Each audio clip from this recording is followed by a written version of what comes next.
উপরের দিকে উঁচু করলে চাঁদ ভেঙে দুই টুকরা হয়ে যায়। যে নবী জমিন থেকে পা উঁচু করলে আল্লাহর আরশে মেরাজে চলে যায়, এমন নবীর উম্মত আমরা হয়েছি। যে নবীকে বাদ দিলে কোরআন বোঝা যায় না, কারণ এ নবীর উপরই কোরআন নাজিল করেছে কে? এ নবীকে বাদ দিলে হাদিস বোঝা যায় না, কারণ হাদিস তো এ নবীর মুখনিসৃত পবিত্র বাণী। সুবহানাল্লাহ পড়েন। এ নবীকে বাদ দিলে জান্নাত চেনা যায় না, কারণ জান্নাত তিনি চাক্ষুষ দেখে এসে আমাদেরকে মেরাজ শেষে বর্ণনা করে শুনিয়েছেন।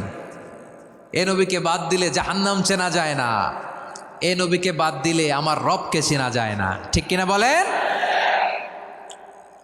তো বিশ্বনবীর 5টি বৈশিষ্ট্যের কথা আল্লাহ তাআলা এ সূরাতে উল্লেখ করেছেন। আল্লাহ রাসূল সাল্লাল্লাহু আলাইহি ওয়াসাল্লাম যখন মক্কাতে দাওয়াত দিচ্ছিলেন, মক্কার কুরাইশরা নানাভাবে